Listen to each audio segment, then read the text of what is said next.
आओ, दिमाग की दही तो हो ही गई है, अब भरता भी बना ही लेते हैं।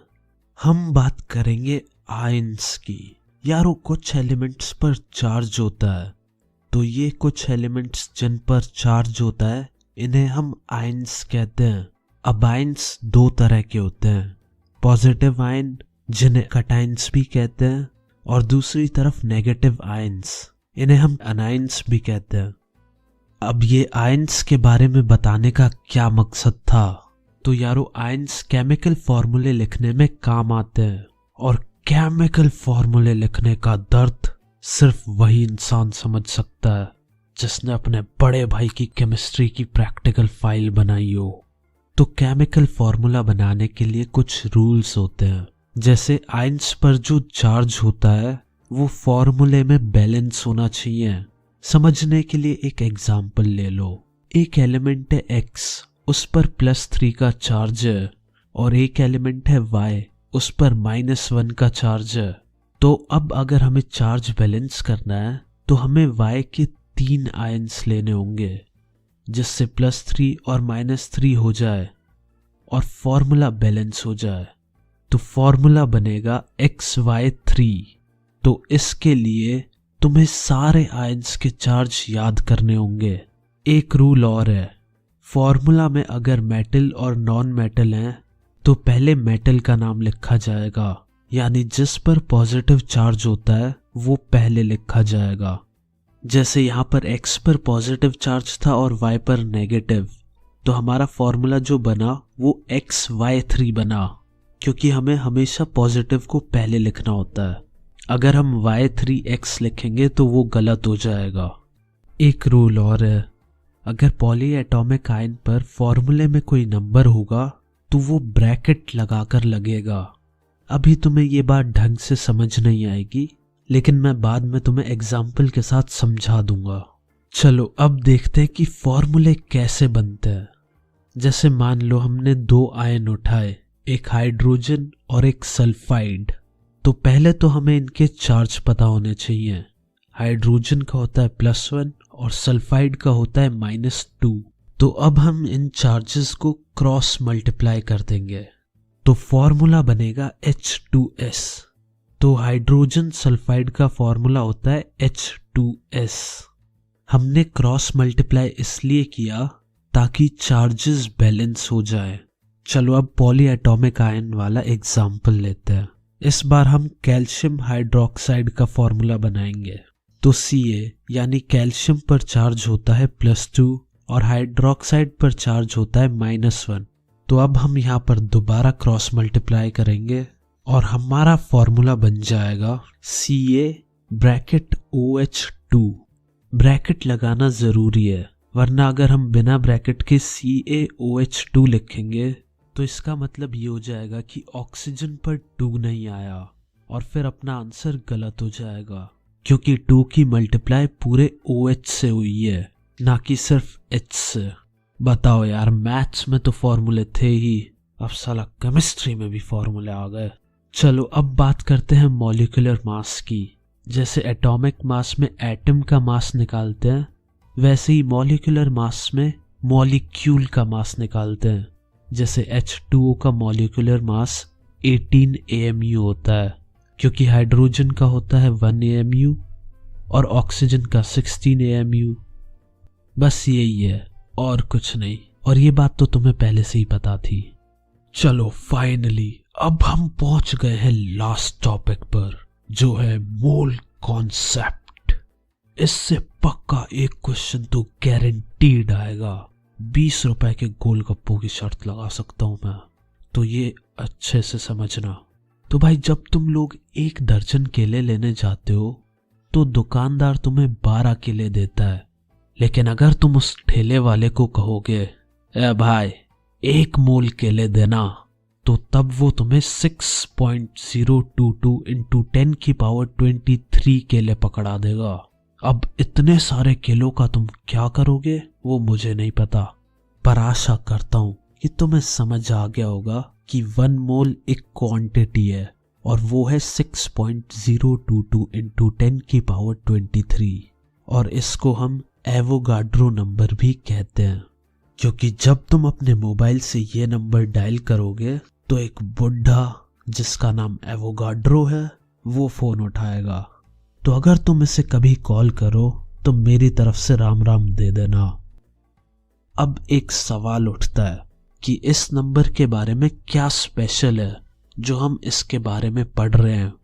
तो भैया जी बात ऐसी है कि अगर तुम किसी भी मॉलिक्यूल, आयन या एटम का एक मोल ले लोगे तो उसका एटॉमिक मास या मॉलिक्यूलर मास तुम्हें ग्राम में मिल जाएगा।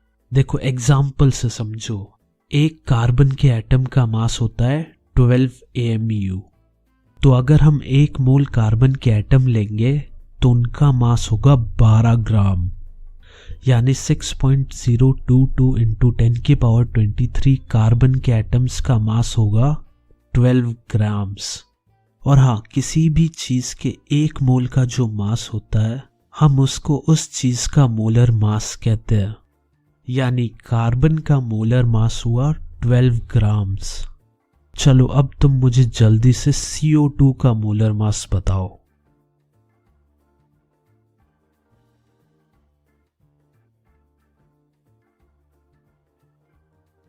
आओ देखते हैं CO2 का मोलर मास कितना है। तो CO2 का मॉलिक्यूलर मास होता है 12 + 16 × 2, क्योंकि कार्बन का एटॉमिक मास होता है 12 AMU और ऑक्सीजन का होता है 16 AMU, और ऑक्सीजन के 2 एटम है इसीलिए मल्टीप्लाइड बाय 2 हो जाएगा। तो यहां से CO2 का मॉलिक्यूलर मास आ गया 44 AMU, यानी CO2 के एक मॉलिक्यूल का मास होगा 44 AMU। और जैसा कि अभी हमने पढ़ा था, मोलर मास में AMU की जगह बस ग्राम आ जाता है। तो अब एक मोल ऑफ CO2 का मास हो जाएगा 44 ग्राम, यानी 6.022 इंटू 10⁻23 CO2 के मॉलिक्यूल्स का मास होगा 44 ग्राम्स। अच्छा अब ये बताओ कि 88 ग्राम ऑफ CO2 में कितने मोल्स होंगे। वैसे तो तुम लोगों का आंसर क्वेश्चन देखते ही आ गया होगा, लेकिन फिर भी बता ही देता हूं।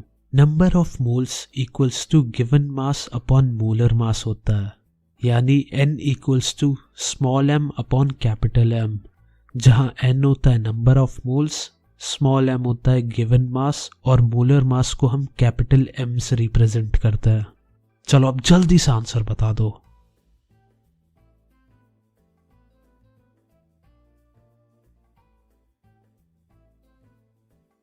बिल्कुल सही, 88 ग्राम ऑफ CO2 में CO2 के 2 मोल्स होते हैं। इजी है, सीधा फॉर्मूला यूज करो। गिवन मास है 88 ग्राम और अभी अभी हमने CO2 का मोलर मास तो निकाला ही था जो कि था 44 ग्राम। तो 88 डिवाइडेड बाय 44 इक्वल्स टू 2, यानी 88 ग्राम में CO2 के 2 मोल्स प्रेजेंट होते हैं। मान लो अगर मेरे पास 36 केले हैं तो ये बताओ कि मेरे पास कितने दर्जन केले हुए। अरे शाबाश, सभी बंदरों का आंसर 3 दर्जन आ गया होगा। चलो अब यही लॉजिक यूज करके बताओ कि अगर मेरे हाथ में हाइड्रोजन के 24.088 इंटू 10⁻23 एटम्स हैं तो मेरे हाथ में कितने मोल्स हैं हाइड्रोजन के।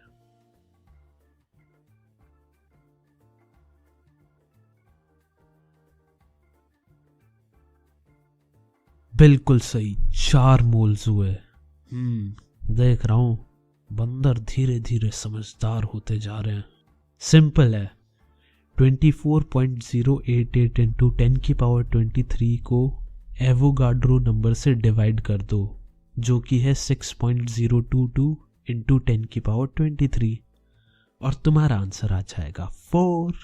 और ये फॉर्मूला भी होता है, number of moles equals to number of particles upon Avogadro number, यानी n equals to capital N upon n nought, जहां n होता है नंबर ऑफ मोल्स और कैपिटल N होता है नंबर ऑफ पार्टिकल्स और n नोड होता है एवोगाड्रो नंबर।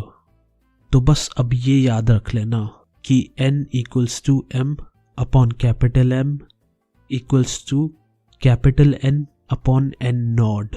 और देखना बस इसी फॉर्मूले से तुम्हारे सारे क्वेश्चंस हो जाएंगे। चलो अब फाइनल और सबसे हार्ड क्वेश्चन करते हैं।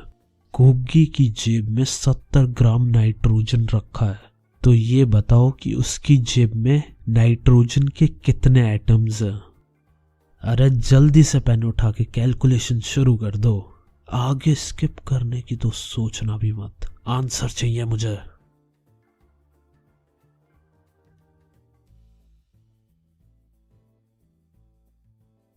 आओ मेरे क्यूट क्यूट से बंदरों, देखते हैं कि गोगी की जेब में कितने एन के एटम्स हैं। तो फॉर्मूला सीधा है, m upon capital M equals to capital N upon N nought. हमें गिवन है गिवन मास जो कि है 70 ग्राम, और नाइट्रोजन का मोलर मास होता है 14 ग्राम, जो कि हमें पहले से ही पता है। और हमें ये भी पता है N नोड होता है 6.022 इंटू 10 की पावर 23। तो अब सीधा given mass upon molar mass equals to number of particles upon Avogadro number में वैल्यूज डाल दो और आंसर आ जाएगा। 70 upon 14 equals to capital N upon 6.022 into 10 की पावर 23, जो कि होगा 5 इंटू 6.022 इंटू 10 की पावर 23 इक्वल्स टू N। और यहाँ से N आ जाएगा 30.11 इंटू 10 की पावर 23, यानी गोगी की जेब में 30.11 इंटू 10 की पावर 23 एटम्स है नाइट्रोजन के। देखा, इजी पीजी था। तो आज का मॉरल है, बनाना को बहुत सारे एटम्स बनाते हैं, इसीलिए केले को कभी अकेला मत समझना। सिर्फ बनाना 3, 2, 1. You'll never have the sacred stone. Oh, this you crazy mother.